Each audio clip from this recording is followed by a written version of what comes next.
Бүгінгі тақырып қазақстандық ғалымдардың соғыс және соғыстан кейінгі кезеңдегі ғылыми зерттеулері. Бірінші сұрақ. Қазақстан аумағын соғысқа дейінгі кезеңде зерттеу. Қазақстан аумағында соғысқа дейінгі кезеңде өнеркәсіптің өркендеуіне, ауыл шаруашылығының дамуына, табиғат байлықтарын зерттеу өте қажет болды. Еліміздің ірі құрылыстар жүріп, климат, су, топырақ қабатын зерттеуге бірнеше экспедициялар жұмыс істеді. Олардың ішінде топырақ құнарлығын зерттеу ғылымы кең көлемде дамыды. Экспедицияны басқарған ғалымдар мен ботаниктер Неуструев, Просолов, Бессонов және тағы басқалары болды. Фауна деп отқанымыз жануарлар әлемі. Фаунасын Қазақстанның Шнитников және Виноградов деген ғалымдар зерттеді.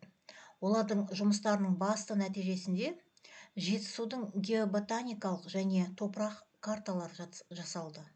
Есте сақтаймыз, Жетісудың геоботаникалық және топырақ карталары жасалды. Міне алдарыңызда Владимир Николаевич Шнитников және Борис Степанович Виноградов деген географ ғалымдар еңбектерін есте сақтаймыз. Жетісудың геоботаникалық және топырақ карталары жасалды. Одан кейін Пономарев және Барсук деген ғалымдар Қазақстанның климаттық жағдай атты еңбегінде бірінші рет еліміздің климаттық аудандастырылуын жазды.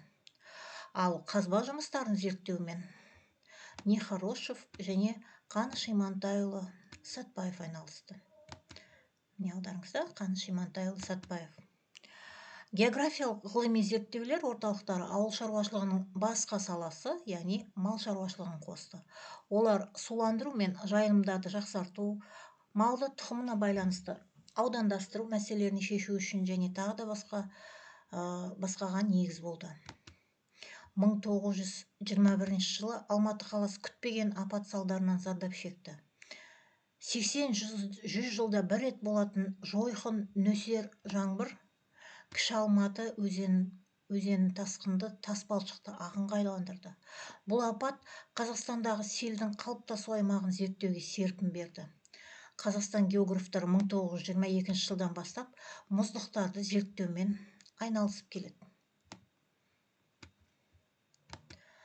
Екінші сұрақ. Қазақстан аумағын соғыстан кейінгі кезеңде зерттеу. 1946 жылы Қазақстанның ғылым академиясы құрылды. Оның ғылыми ұйымдастырушысы және қоғам қайраткері геология ғылымдары институтының негізін қалаған көрнекті ғалым Қаныш Имантайұлы Сәтбаев болды. Сәтбаевтың жетекшілігімен 40 жылдары Жезді марганец кен орны ашылып игерілді. Міне картадан қарайтын болсаңыздар, Жезді марганец кен орны міне осы тұста. Жезқазғандағы.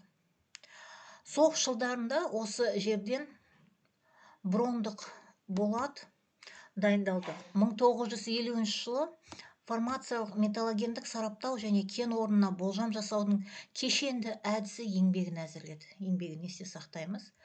Көзінің тірісінде 640 ғылыми еңбек жазып қалдырды. 1952 жылы Қазақстанда география қоғамы құрылды. География қоғамы. Оның құрамына жоғары оқу орындары мен ғылыми зерттеу институттарының географтары кірді.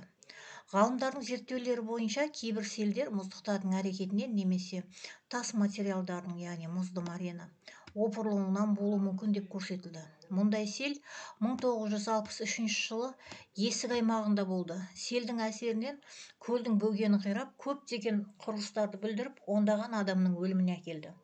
Мұздықтардың еру әрекетінен және тас тылай көшкіндерінен болатын сел Іле Алатауында жиі қайталанатын құбылыс. Іле Алатау деп отқанымыз Қазақстанның міне осы тұсы. Қазіргі Қазақстанның география ғылымы климат және су ресурстарына ерекше назар аударды. Климат қолайсыздығы мен су жетіспеушілігіне қарсы күрес республикада жоғары маңызға ие болып отыр.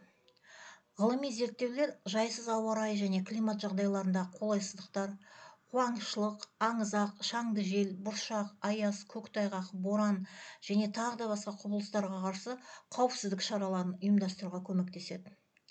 Ғалымдар балыққа бай Қазақстанның ірі көлдеріне ерекше назар аударады. Олар Арал теңізі, Балқаш, Алакөл, Сасықкөл және Қошқаркөл. Қазақстанның қазіргі кезеңдегі география ғылымы, ботаника, зоология, топырақтану институттары, Қазақстан Республикасының ұлттық ғылым академиясы, география институты, ғылыми зерттеу институттары, жоғары оқу орындары кафедралары, тәжірибе станциялары, Қазгидромет, мемлекеттік қорықтар мен қорықшылардың ғылыми бөлімшелері арқылы басқарылады. Видеоға лайк басып, каналыма жазылуды ұмытпаңыздар. УБТ-ға дайындық курсына жазылу үшін төмендегі описанияға өтсеңіздер болады.